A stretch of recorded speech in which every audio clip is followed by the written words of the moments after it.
La prière n'est pas la propriété des chrétiens. On prie dans toutes les traditions, rien n'est plus naturel que de prier.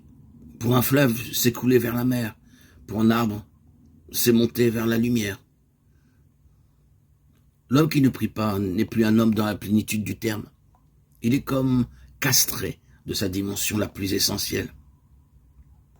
Il est coupé des sources vives de son être. Et prier, ce n'est pas toujours réciter des prières, accomplir tel ou tel rite, comme le dit Jésus à la Samaritaine. Ce n'est ni sur cette montagne, ni à Jérusalem que vous adorerez le Père. Dieu n'est pas ailleurs que partout. Il n'y a pas de terre sainte, de lieu saint. Il peut y avoir des hommes et des femmes qui sanctifient par leur prière cette terre et ces lieux, bien sûr. Mais les terres qui s'arrogent parfois le titre de sacré ou de sainte au nom d'un vieil héritage deviennent souvent des repères de mécréants et d'exploiteurs.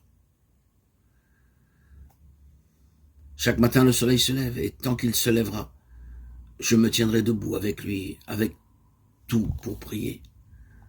Les disciples demandent à Jésus, apprends-nous à prier, donne-nous des mots pour le dire, pour le penser, pour le croire, pour l'aimer, cet être que nous ne pouvons pas nommer, que tu appelles ton Père. Fais-nous entrer consciemment en relation avec lui, dans l'intimité qui est la tienne. Fais-nous partager ton désir, tes demandes, ta louange, avant de nous taire avec toi et murmurer seulement dans le souffle le nom de la présence qui nous creuse et nous comble, infiniment proche et toujours inaccessible.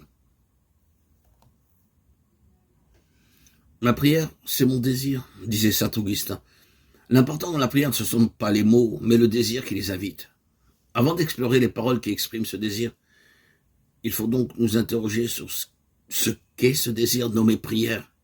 Nous interroger aussi sur le désir qui habitait cet homme que certains considèrent non seulement comme un sage ou un prophète, mais aussi comme un Messie, Christos en grec, ou comme un Dieu. C'est peut-être en entrant dans le secret de sa prière, c'est-à-dire de son intimité, que nous découvrirons le secret désir qui habite l'homme, et peut-être celui qui habite Dieu. L'homme est un être de désir, un être à qui l'être manque, et qui pourtant désire être. Sans ce désir d'être, rien n'existe. Nous ne serions pas là. D'où nous vient ce désir d'être?